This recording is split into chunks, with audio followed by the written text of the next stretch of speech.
Bonjour et bienvenue dans l'émission 6 minutes chrono, l'émission quotidienne de Lyon Capital. Nous recevons aujourd'hui Michel Simon, qui est secrétaire général de Patrimoine Nucléaire et Climat, PNC, dirigé par Bernard Accoyer et conseiller à la SFEN, Société Française d'Énergie Nucléaire. Bonjour. Bonjour. Merci d'avoir accepté notre invitation. Merci. Aujourd'hui, nous allons parler de la nouvelle taxonomie, alors un nom un peu barbare, de l'Union européenne qui s'apprête à inclure le nucléaire parmi les énergies de transition durable dans l'objectif d'atteindre la neutralité carbone 2050. Alors évidemment, pour vous, c'est plutôt une très bonne nouvelle. On va peut-être commencer par expliquer ce que c'est Oui, la taxonomie. La taxonomie, parce qu'effectivement, c'est une sémantique un peu compliquée. Alors rapidement, c'est quoi la taxonomie? Alors l'idée de départ, elle est toute simple et elle est bonne. La transition énergétique, quelle que soit la solution retenue, ça va coûter extrêmement cher. Il s'agit, avec la taxonomie, d'orienter les flux financiers vers les investissements qui répondent à ce que l'on souhaite, qui sont favorables. Ce que l'on souhaite, au c'est climat. la neutralité carbone à l'horizon 2050. Et effectivement, il y a plein de choses qui sont à faire. On ne va pas s'amuser à financer des centrales au gaz à charbon, parce qu'on sait que c'est tout à fait mauvais. Donc, il y a tout un inventaire qui a été fait d'investissements qui relèvent de la taxonomie, qui sont donc favorables au climat. Ça a été une bagarre très forte parce que les situations de départ dans les pays européens sont tout à fait différentes. Autant les Allemands qui ont choisi de sortir du nucléaire, ils sont encore très majoritairement charbonnés aujourd'hui, et ils n'ont pas d'autre façon que d'utiliser du gaz, qui n'est pas bon du tout pour le climat. D'un autre côté, nous, en France, on a le nucléaire, qui fait qu'on sommes des très bons élèves en matière climatique, mais les Allemands, ils n'aiment pas le nucléaire. Les Autrichiens, ils n'aiment pas le nucléaire. Parce que ce qui va se passer, c'est que pour le moment, l'Union européenne, là, c'était fin décembre, a proposé cette nouvelle taxonomie aux différents États. Maintenant, ça se passe comment? C'est les États qui vont donner leur avis? Alors, il y a eu effectivement le 31 décembre à 22h30. Juste une heure et demie avant que le président Macron ne prenne la présidence du Conseil de l'Union européenne. C'est pas un hasard tout à fait. C'est pas anodin. Il y a eu effectivement un projet de texte qui a été donné, qui est le résultat d'une discussion extrêmement hard pour concilier des choses qui sont inconciliables. Pas de nucléaire et pas de gaz, c'est pas possible. Le bon sens, je dirais, a prévalu. Ils sont arrivés à un accord un peu bâtard sans doute, mais qui autorise le financement et du nucléaire et du gaz. C'est pas très bon pour le climat, c'est bon pour le nucléaire. On peut être relativement satisfait. L'annonce est plutôt plaisante. Après, le moment de satisfaction passé, on regarde d'un peu plus près le texte. Et quand on regarde le texte d'un peu plus près, on voit que, en fait, la discussion a été très âpre et qu'il y a un tas de conditions qui ont été mises, vous savez, les sous-titres, les sous-lignes, etc.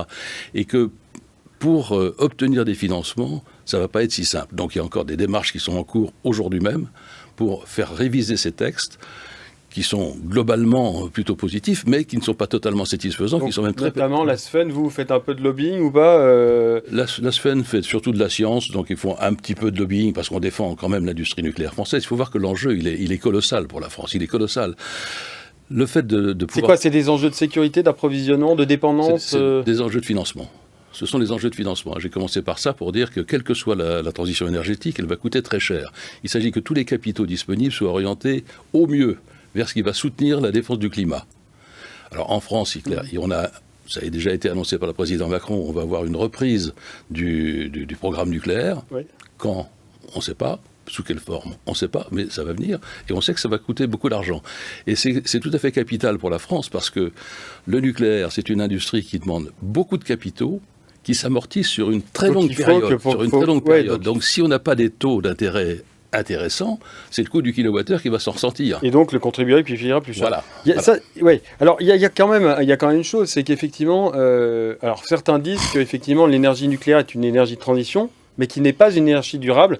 Et effectivement, leur argument, c'est de dire qu'il y a des déchets. Effectivement, il y a des déchets radioactifs qu'on enterre pour le moment. Je veux bien qu'on dise ça. Non, mais évidemment. Oui, non, mais qu'on m'explique déjà s'il y a une énergie qui ne fait pas de déchets, qu'on me la montre. Hein.